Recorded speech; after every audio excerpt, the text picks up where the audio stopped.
Stanford University.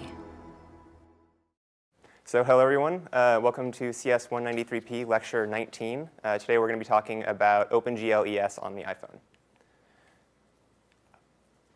Okay, so before we get started, a couple quick announcements. So the final projects are due a week from today, so that's Tuesday, March 16th at 11:59 p.m. We're going to need from you your code bundle, as well as a couple PowerPoint slides or Keynote slides that you'll be using during the final project demos, and then of course a README sort of describing what it is that you did. We will hopefully have an email out about what exactly those things are later tonight. Okay, so also we have final project demos on March 18th. They're going to be 12:15 to 3:15 p.m. in Hewlett 201. We're going to have 2-minute presentations in a sort of a rapid-fire setting. When you run out of time, you get off the stage whether you finished your material or not. And we are going to be recording these for iTunes U. So if you are planning on putting this up on the App Store and you don't want to tip your hand, let us know and we'll cut you out of the recording for iTunes U. Okay, so any questions before we move on? All right. So today I'm going to be talking about OpenGL on the iPhone. And this lecture is sort of motivated by the fact that there's a lot of material in OpenGL. It's a very deep subject. And so if you just go onto the internet and start looking for information on how to do OpenGL, this is sort of what you end up getting. There's sort of two axes here. There's sort of beginner tutorials up to advanced, and then there's general OpenGL tutorials, which generally talk about the desktop, down to OpenGL ES on the iPhone specifically. And so if you look for these things on the internet, this is what you tend to get. It's either really beginning stuff for the desktop, or up to advanced, or it's advanced stuff on the iPhone, which assumes that you already know a lot about OpenGL. And that's not super helpful if you're wanting to be down in this category. So that's really what this lecture is about. I'm assuming no knowledge of OpenGL, and I'm only really touching on it because it's such a huge subject we can't really, get you into the entire, you won't learn how to make a full application out of this, but it's hopefully enough to get you started and know what's possible and know where to look for more. Okay, so today we're just going to be covering just sort of a general overview of what OpenGL is, coordinate systems and transformations between them, drawing geometry into your scene, using textures to make that geometry look more interesting, and then finally some other details about the differences between OpenGL on a desktop and on the iPhone. Okay, so OpenGL stands for Open Graphics Library. Essentially, it's nothing more than a software interface to whatever particular graphics hardware your machine is running. Because it's implemented in hardware, it's actually very fast and is able to quickly render 2D and 3D graphics. And generally, it's meant to be hardware agnostic. So if you're running your OpenGL code on a Windows machine, it should run equally well on a Mac, assuming you're not delving too deep into the OS-specific stuff at the higher levels. But the low-level stuff, like saying drawing a triangle, that should run the same everywhere you go. That said, that's not entirely true on the iPhone. So the iPhone doesn't really run OpenGL. It runs a version called OpenGL ES. The ES stands for Embedded System. And this is actually a subset of OpenGL that's a little bit more limited in functionality, but is able to get away with almost everything you'd want to do and have a power savings while you're doing it. Now, this is actually very important because the normal utility libraries that you find in OpenGL, like glut and glue, are not available in OpenGL ES. And this is the reason why 90% of the tutorials you find online aren't going to be helpful to you. So if you ever see anything that starts with glut or glue, it won't work on the iPhone.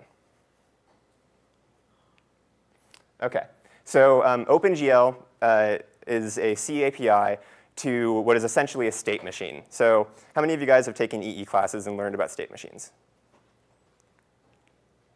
Okay, not very many.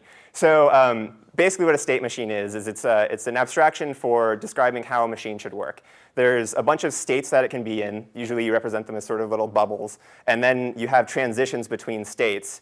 And the machine behaves differently depending on what state it's currently in. So if it's in draw triangle mode, it's going to draw triangles. If it's in draw line mode, it's going to draw lines. And so every call to OpenGL is somehow either changing the machine state or issuing a command. So most of these things are enabling or disabling features like, say, depth testing or whether or not you're doing texture mapping, or it's going to be issuing a drawing command, which is going to end up changing the frame buffer that gets displayed on the screen, or it's going to be reading back state in some way. But the vast majority of them are actually changing the machine state so that it's in whatever appropriate mode, and then actually issuing the drawing commands that are going to display something to the screen. Okay? So now, a whirlwind tour of coordinate systems. So does anyone know what a coordinate system is? Yeah, we want to venture an answer? Let's just say RN. RN? OK. RN is a coordinate system. So a coordinate system is basically just a way of parameterizing space. So you can think about it in say in the maps application, right? We take the sphere of the Earth, and we give every position on the Earth a set of numbers that is associated with that position, so latitude and longitude. And the coordinate system also has an origin, which is at 0 latitude, 0 longitude, which is somewhere off the coast of Africa, I think. But it's completely arbitrary. It's just a way of describing locations. So we can also build a coordinate system in this room. I can say that this corner of the screen right here is 0, 0, 0. And as I go up, I'm going to say that increases in y. As I go, say, this way, that increases in x. And as I go this way, that increases in z. And so I can say, OK, where my hand is right now, that's, I don't know, about 2 feet x, 3 feet y, and 3 feet z, right? And I can move this around, and it all works. But I could just as equally well say that Josh's head is the origin of our coordinate system. And it really doesn't matter. It's all just sort of an arbitrary way of breaking up these spaces.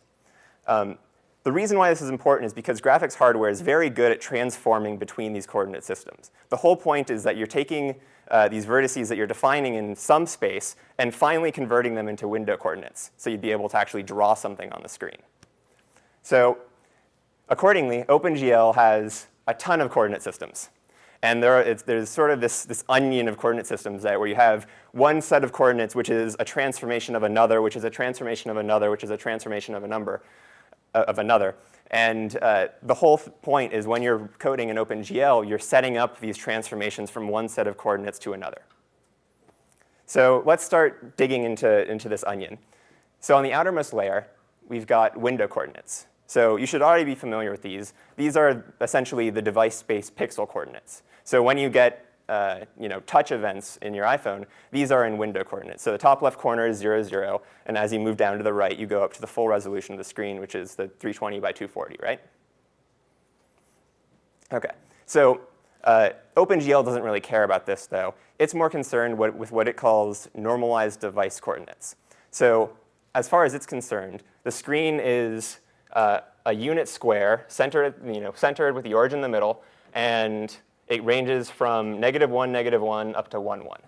So anything that's drawn outside of that is going to be off the screen and won't show up. Now, this is actually not just a unit square. It's actually a unit cube. So if you can kind of imagine that you have a cube where the front face of the cube is the screen of the phone, anything that's drawn has to be within this volume. Otherwise, it's not going to show up. An important thing to notice here is that we have the x-axis kind of going to the right on the screen, the y-axis going up, and the important part is the z-axis is coming out of the screen. And that matters when you start defining transformations and rotations and things like that. OK. So the next layer of the onion is what's called the clip coordinates. This is sort of hard to draw and honestly not all that pivotal to you as an OpenGL programmer. Essentially, this is the step where it cuts out any geometry that isn't within that bounding volume. So most of the time, you're going to be working with I-coordinates. So now we no longer have this sort of canonical unit cube that we're looking at. We're actually instead looking at a perspective space. So this is more obvious. We look sort of through it. So for the first time, we now have this sort of a notion of a camera. So the camera is the origin of the system. That's this floating origin out here. And you can imagine if you draw a line from the origin through every corner of the screen, you sort of build this pyramid coming out from the eye. You see that? OK. So if we extend this pyramid through the screen out some distance, and then we consider the space between the screen and the back of this pyramid thing, we get a shape that's called a frustum. Okay, so this is this pyramid truncated thing where the front face of this frustum is the screen of the phone. So everything in the world has to be within this frustum or else it's not going to show up. Okay? Cool. And the reason why this matters is because this is how you get perspective effects. So when we transform this into those normalized device coordinates that we saw before, we actually just take sort of the back end of this frustum and squeeze it down, which means that things that are farther away get shrunk more, which is why things that are farther away look smaller. Okay. So the next layer in this onion is world coordinates. So honestly, world coordinates don't mean anything. They're purely a user construct that people use to define how they're breaking up the space in the world. So whenever you, it makes it easier, so that way when you create an object, you can say, I want it to be, all of my objects are relative to some fixed location, like the corner of the screen or Josh's head. That's just an arbitrary distinction as to where things are. And it doesn't actually have any meaning in the OpenGL universe. It's just a construct. The next real step, though, is object coordinates. So object coordinates are it's the coordinate space in which the objects are actually defined. So when you say draw a triangle at this position, and this position, this position, you're usually doing it about some origin, and then you translate that object around to put it into world coordinates. So this is all kind of a lot to take in 3 minutes. So it'd be a great time to stop for questions, and I have a demo coming up to maybe make this a little bit more clear. So you guys have any questions? Yes? Why was it a unit cube? How is it sure that it would be a square? How is what sure that would be a square? Initially you showed that the device coordinates were a unit cube. Yes. How is it a unit cube? Okay. So you're saying this is a unit cube, but how do we know that this is? Map to the device. It's not symmetric. Okay, so you're saying there's an aspect ratio mismatch. Is that what you're getting at? Okay, so yes. So what you're saying is the space is a cube, but the front face of the iPhone is not a square, so something's messed up. And you are exactly right. If I draw something that goes from -1, to 1, 1, it's going to come out stretched because OpenGL doesn't care what pixel aspect ratio you're using. Okay. So I think that this will be the very first thing that comes up when we get to the demo. So why don't we head to that? Are there any more questions? Okay.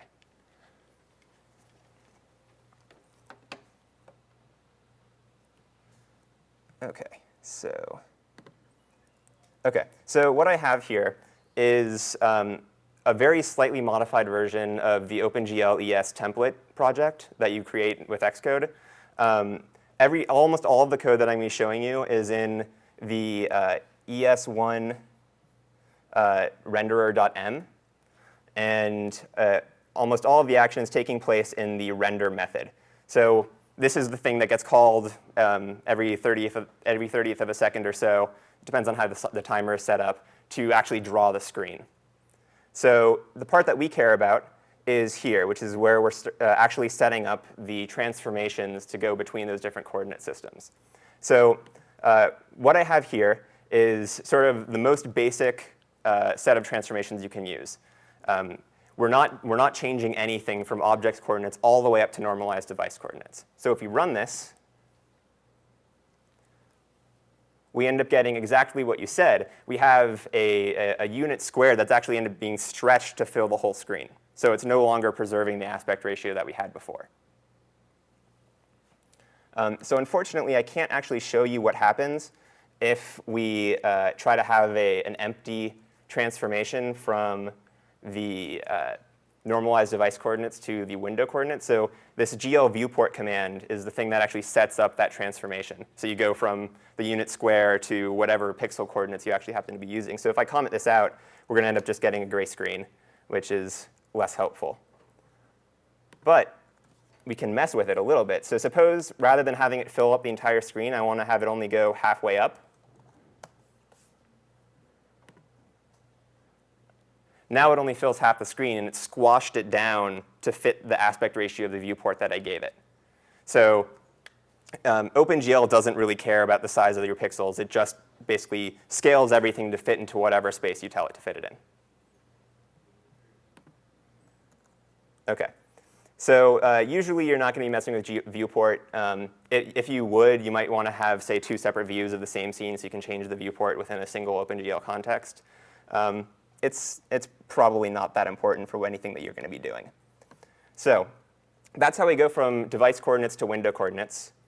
Now let's look at going from eye coordinates to clip coordinates. So right now, we're doing nothing. So I should talk about the syntax a little bit maybe. So GL is a state machine, right? And so it always has an active matrix, which is what determines the transformation that you're affecting. So to change the eye coordinate to clip coordinate transform, we need to get into projection matrix mode. So you say GL matrix mode, GL projection. And that tells it that now we're going to start messing with the projection matrix. So right now, we've just loaded the identity matrix, which does nothing. But we can modify it to say an orthographic projection. And we can tell it to, instead, let's say that our coordinate system should go from 0, 0 in the bottom left corner up to the width of the screen, say. So I can go from 0 to backing width, and then 0 to backing height. And we'll give it a near clipping plane of -1 and a far of 1. So what this should do is it should take our screen and make it so that the stuff that's actually displayed is going to be everything from 0 to the size of the screen. So if we run this, you can see we get a gray screen with a tiny, tiny little 1 pixel square in the bottom left corner, which is exactly what we should expect, right? So orthographic projection doesn't do any of the perspective transformations that I talked about. The volume we're rendering is still a cube, essentially, or some stretched out version of a cube. And is really the right thing to do if you're working with 2D data. So if you're making some 2D game and you just want to render some textures and have them fly around, GL ortho is the kind of projection you want to be using.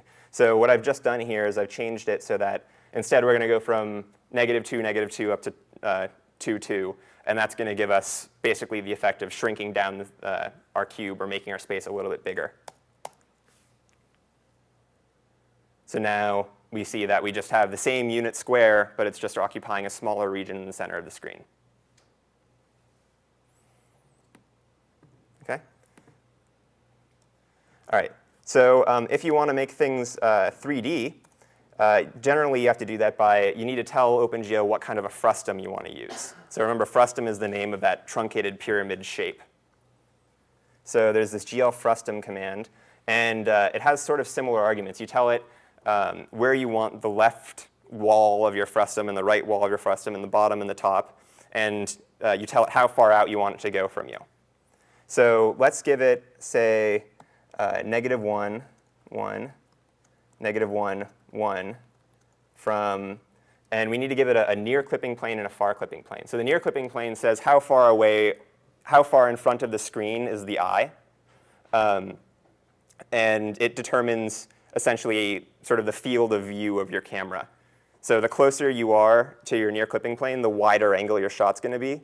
The farther away you are, the more telephoto your shot's going to be. So this is essentially sort of telling the computer how you want to set up the camera lens in this situation.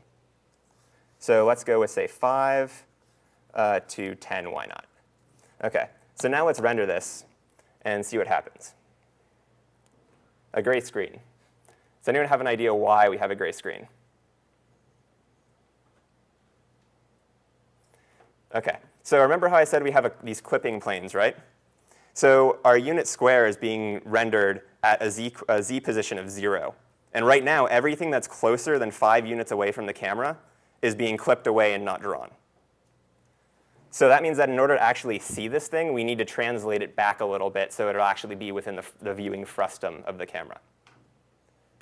So we can use this command GL translate to tell it to move back, let's say 7, so it's sort of in the middle.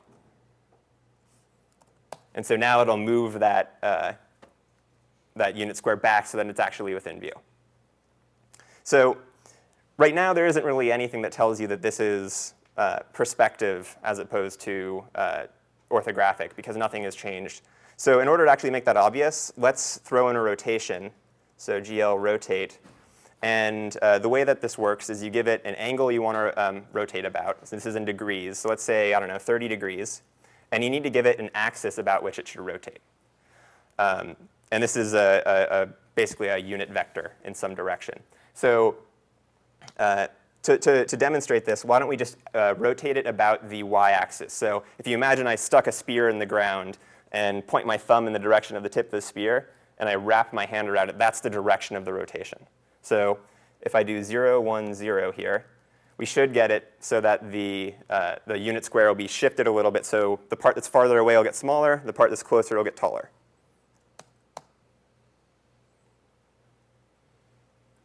OK, and that's what we get. We can actually make this kind of cooler and throw in a little bit of animation. So let's give it a static float. K equals 0.0. And every time this method gets called, we'll increment it by, I don't know, 0.1 or something. Sine of k. So now we'll have some pretty minor animation that's going on, right? But this makes it very clear that we're dealing with a perspective transformation.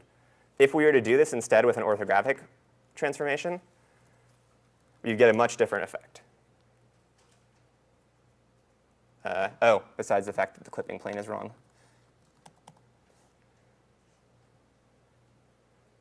OK. So everyone recognize the difference between these two situations? OK. So orthographic projection doesn't make any attempt to make things that are farther away look smaller. It's just projecting straight onto the frame of the screen. And this is great if you're doing CAD modeling or any kind of architectural work where you're actually really concerned about the measurements between different things. But if you want to make things look realistic, you need to use perspective. OK. So there's one more. There's a couple more things I wanted to show you.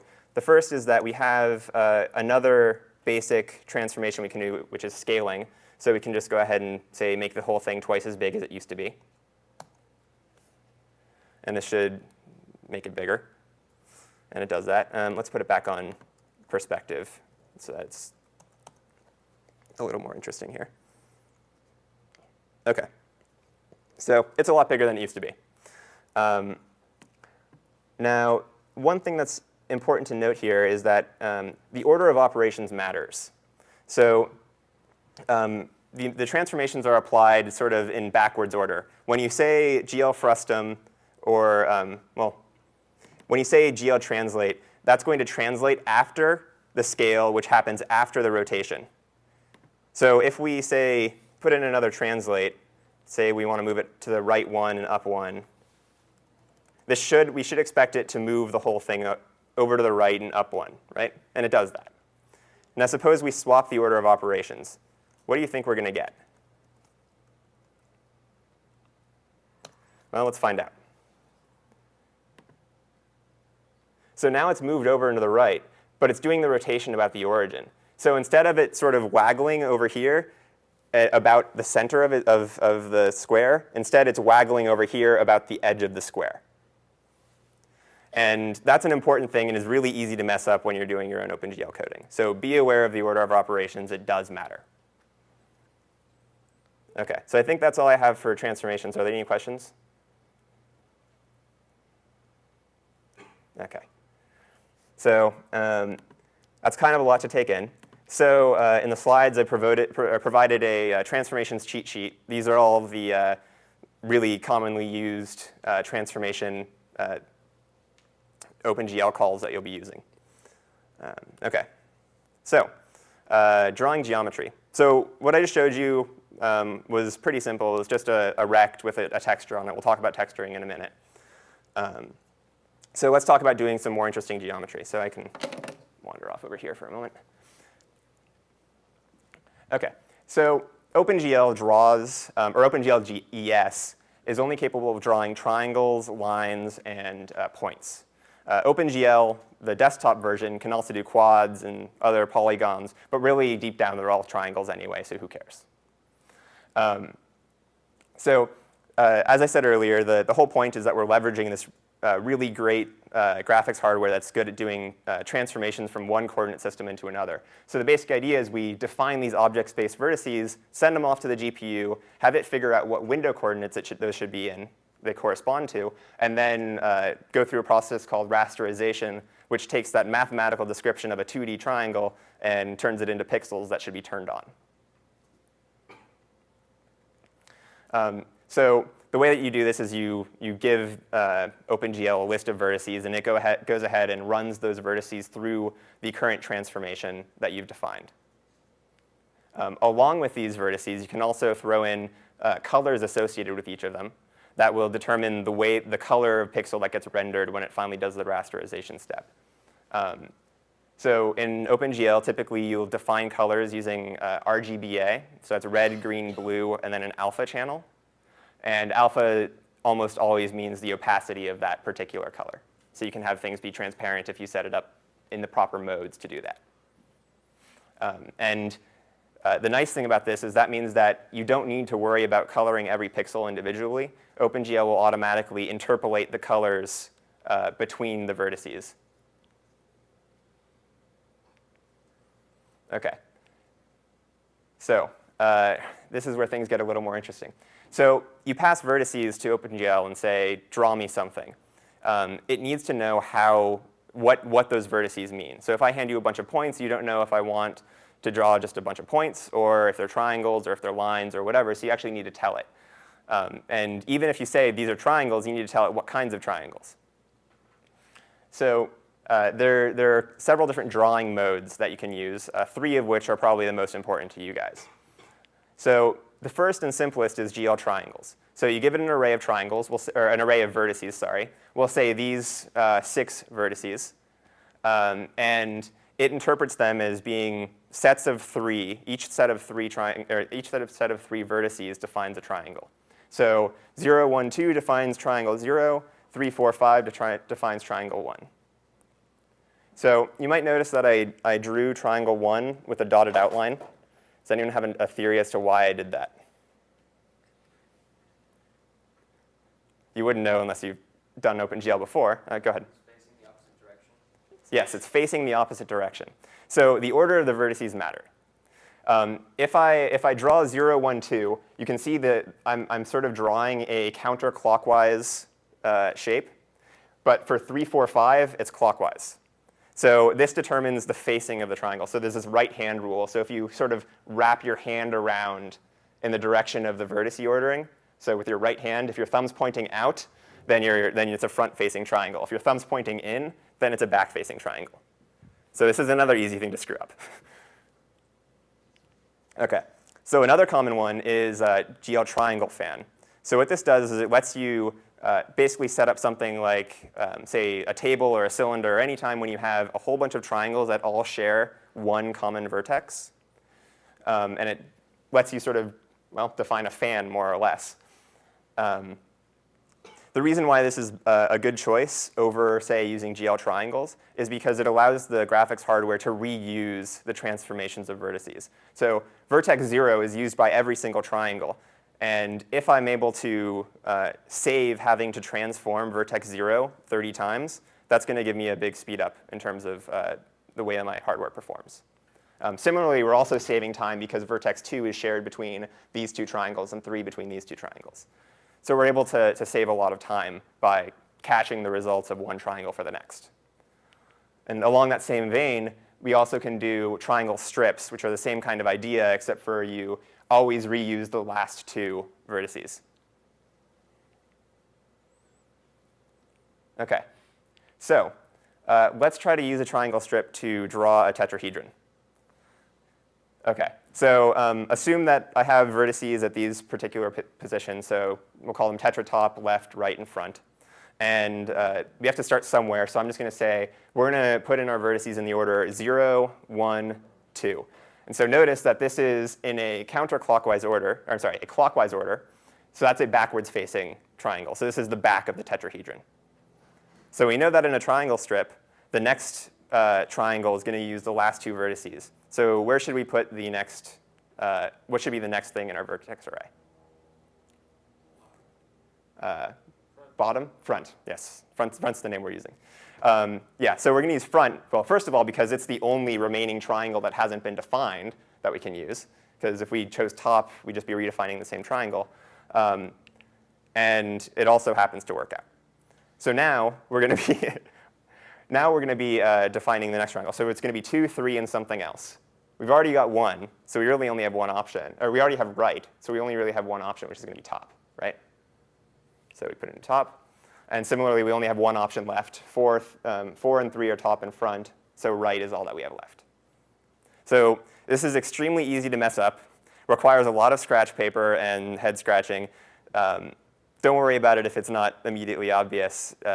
If you don't have really great spatial skills, it almost always requires looking something up or trial and error a couple times.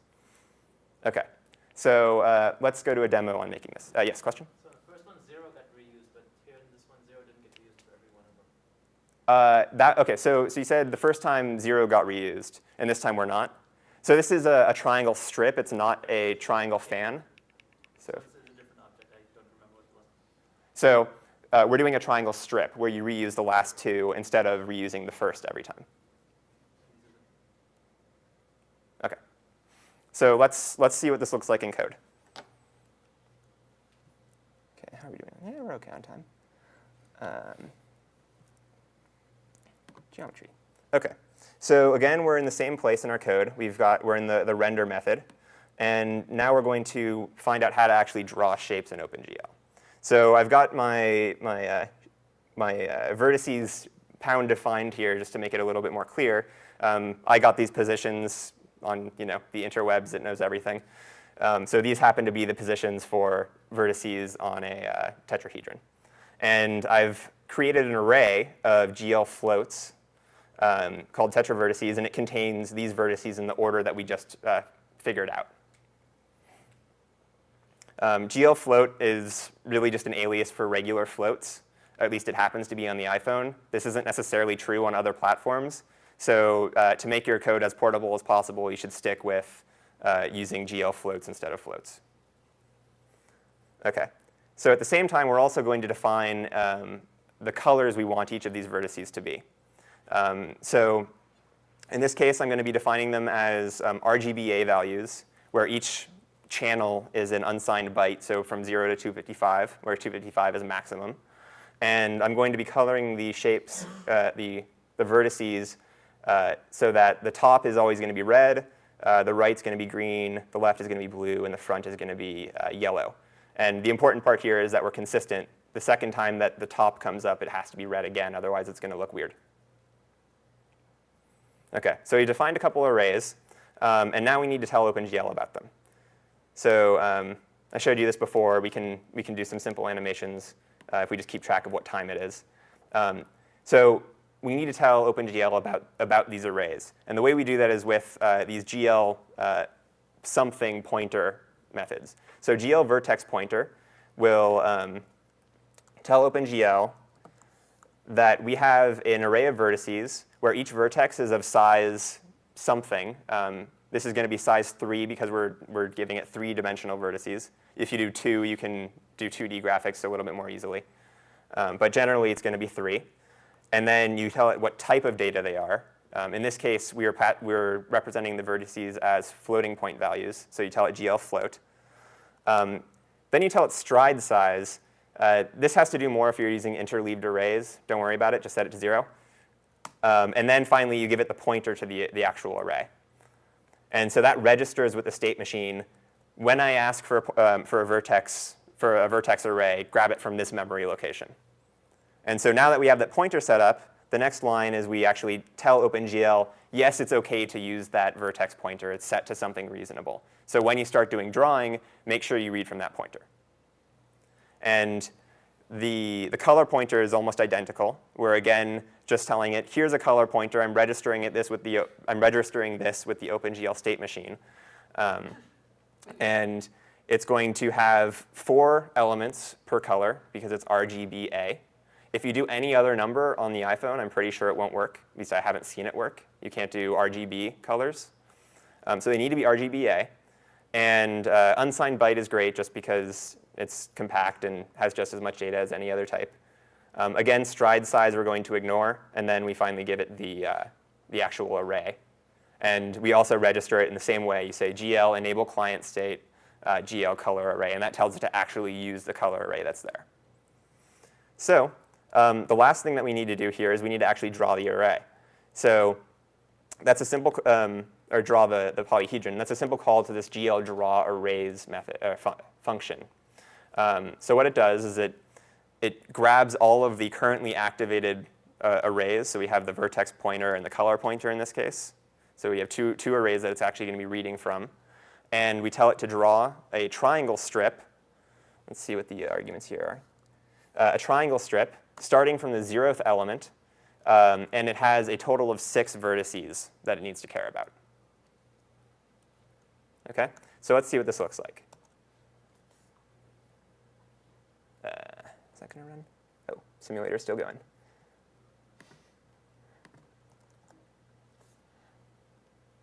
OK, so it does what we want it to, because I made sure it did. So we're drawing a tetrahedron where every vertex has a specified color, and we're properly displaying them in the right order to make sure that all the triangles are facing out, and it makes a tetrahedron. OK, so this is pretty cool, but it's not nearly awesome enough. Yes, question? They're not facing out. Say again? What happens if they're facing in? OK, so the question is, what happens if you aren't careful and you have triangles that are facing the wrong direction? So I will show you the horrible truth. They get drawn from the wrong side? Yeah, so by default, they will draw happily and it will look weird. For the purposes of the demo, I'm not talking about depth testing. So this is what happens if you're not careful with it. These are still facing the right direction, but I'm not paying attention to the depths of the triangles, so they're just being drawn in the order they're defined. So I'm actually keeping track of whether, if it's a backwards-facing triangle, I don't draw it. Don't worry about it. Basically, you want them to be facing outwards in order for a lot of the later on OpenGL code to actually work. OK. So let's make sure this is working again before I start messing with it. OK, so we've got a nice-looking rotating tetrahedron. It's a little small, though, so let's make it bigger. So we can throw in, say, scale it up by a factor of 3. Cool, it's bigger. And say we want to translate it off to the left a little bit. We can do that, too. It works. Now, if you want to draw more than one thing, this approach isn't really good enough. And the reason is because when I do this translate f and rotate and scale, I'm messing up the transformation matrices that I've set up before, right? So you need to have a way to sort of save the state of the transformation and then later get it back so that I can draw this one triangle up and to the left and draw another triangle down and to the right or something like that without having them mess with each other's positioning. And so there's these two functions called GL push matrix and GL pop matrix. And so what this does is it defines a transformation stack where you push the matrix, you save the existing transformation, and then when you pop it, you recover it. So you don't need to worry about messing with other people's transformations as long as you're within your own sort of stack window. So using this, we can really easily add 2 more of these triangle things that have their own different transformations. So one's going to be sort of up and to the right, and one's going to be kind of down and to the right. And they do different stuff. And notice since we don't actually have to change any of the geometry, we can just reuse the same exact call to draw arrays. But now it's going to be drawn in a different place because the transformation matrix is different.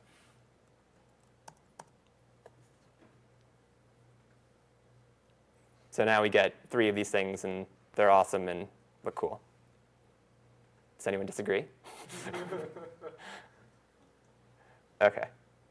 So any questions on geometry and using transformations with them?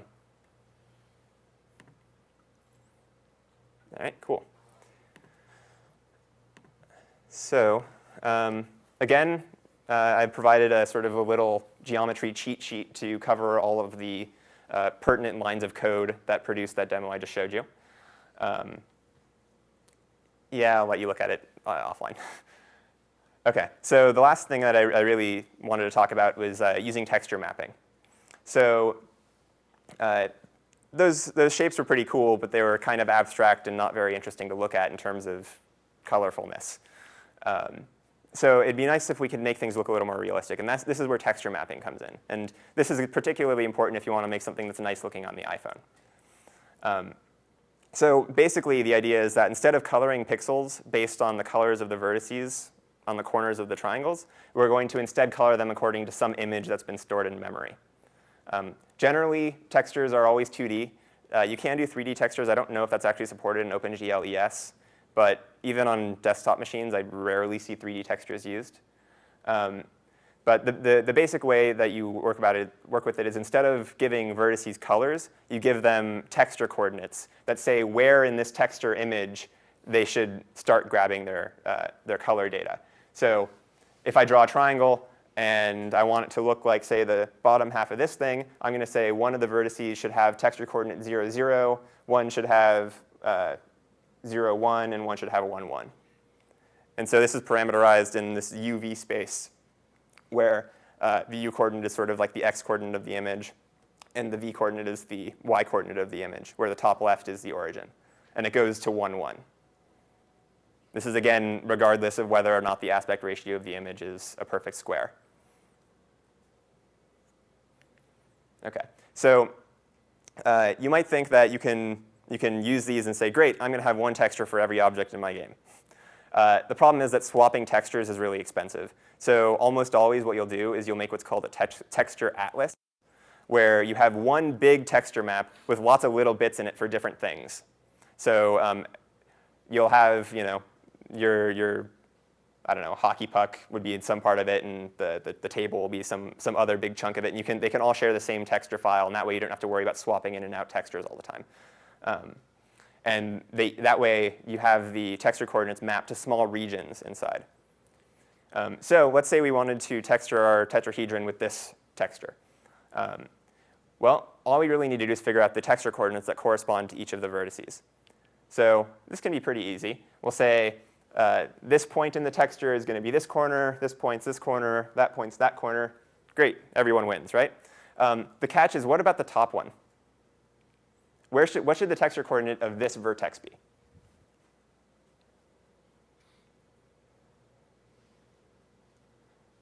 Well, there's not really a good answer, because you really want it to be all three, right?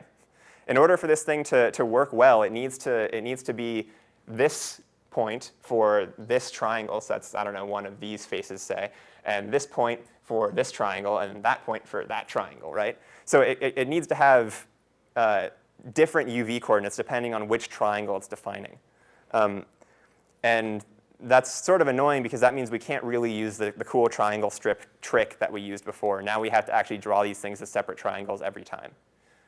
If you're careful, you can maybe get away with a couple of the triangles and triangle strips, but it's probably not worth the effort.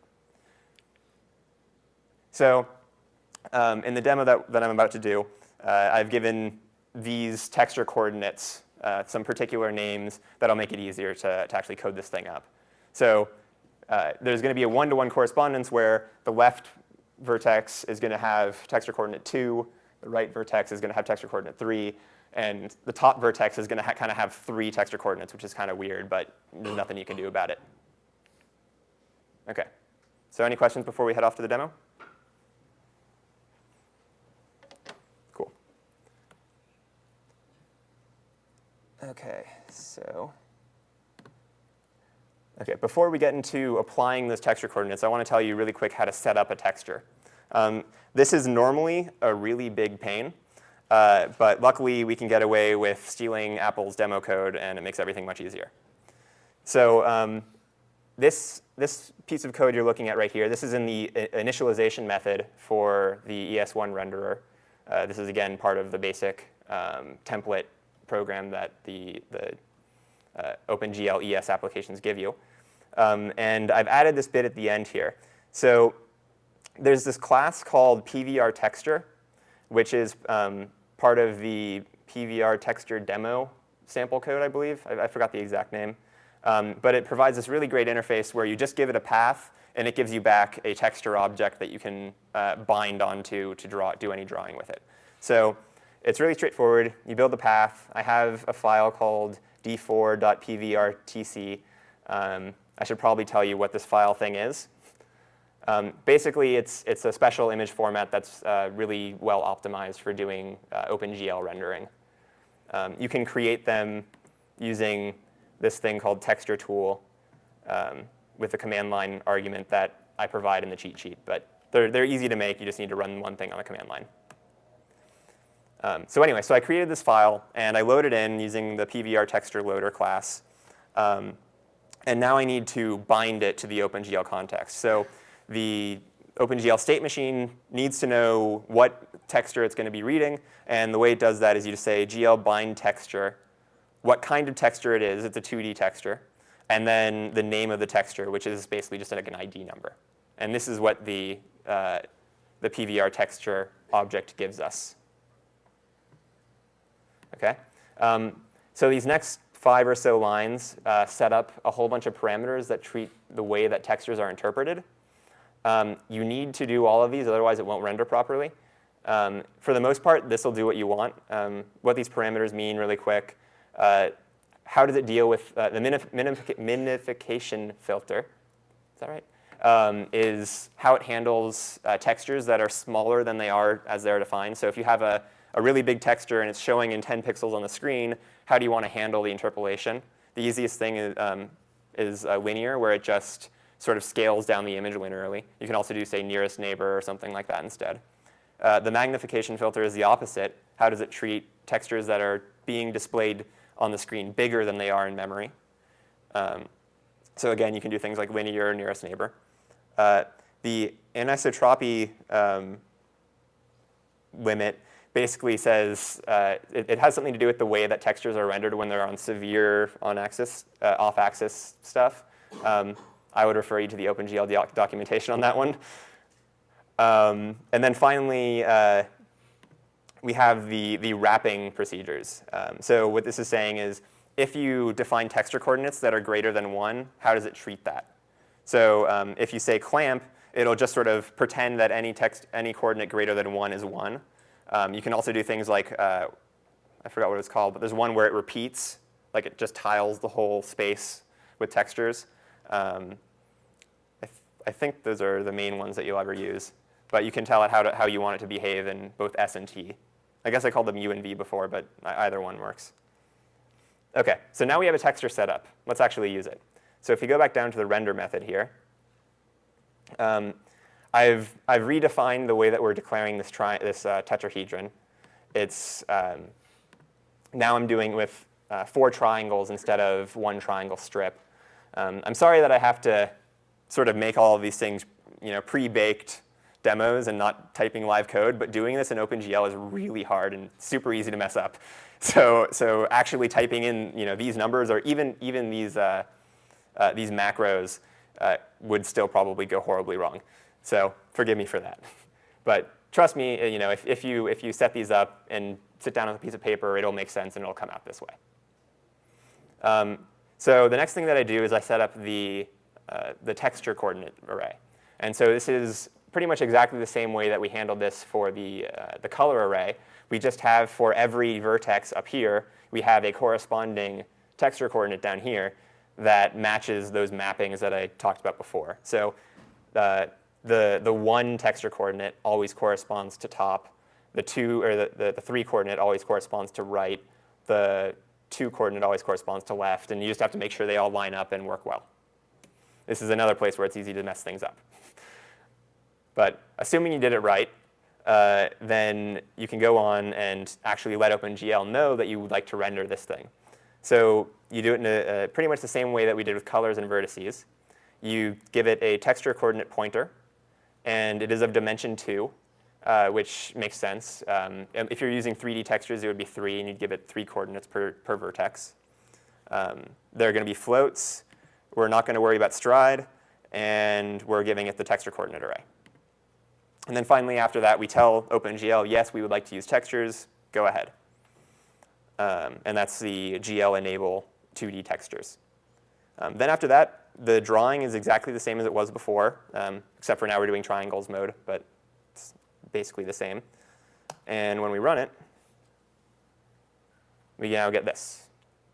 So we now have textured tetrahedrons, and they're awesome. OK, so any questions on textures?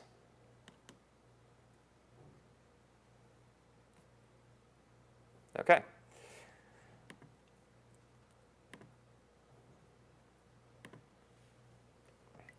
So here's our texture cheat.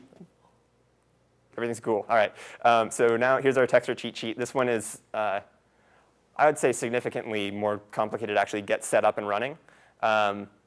The first 6 or so lines there make everything tremendously more easy. If you try to load in a PNG texture, you have to go through a lot more hoops, and it's slower anyway in terms of performance. So I would strongly recommend just using the Apple demo code. It's great.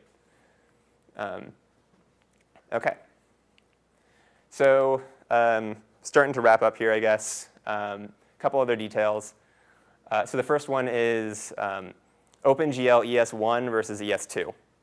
So when you start a new OpenGL ES template project in Xcode, it will sort of give you both options.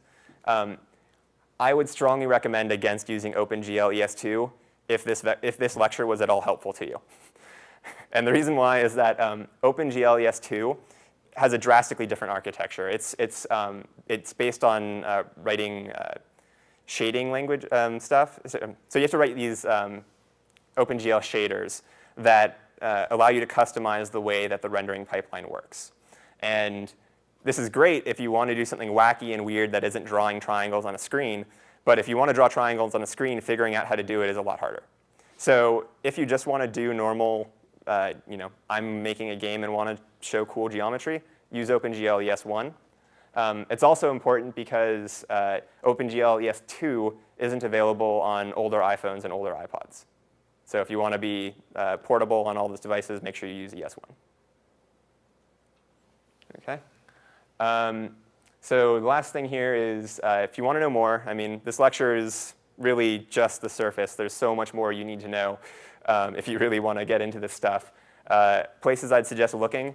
The Apple OpenGL programming guide is great. It has demarcations for things that only work on the iPhone and only work on OS X.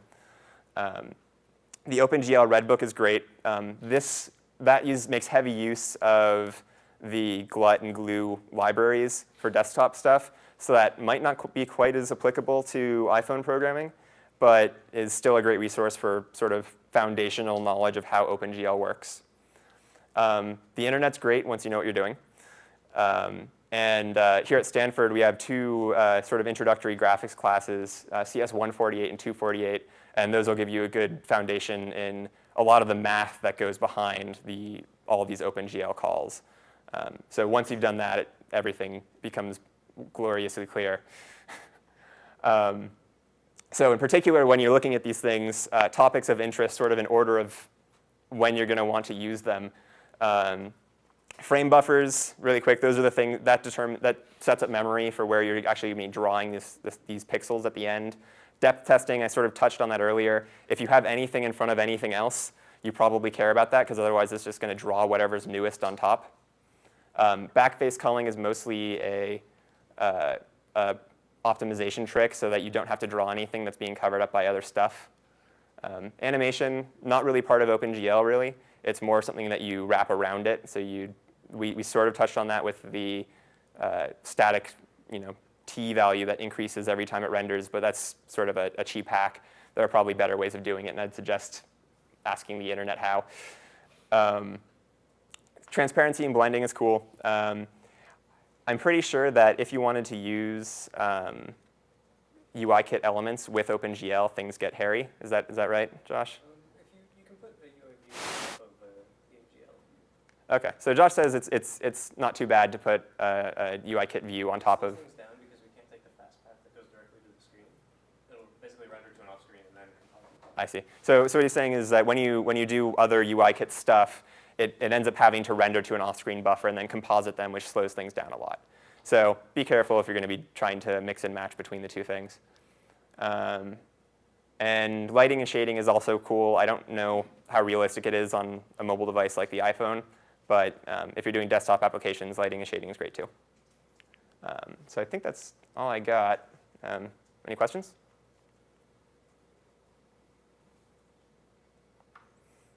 Is it probably not worth putting you up here for 10 minutes? No reason to ruin a good thing. Yeah, OK. So thanks, everyone. Good luck on the final projects.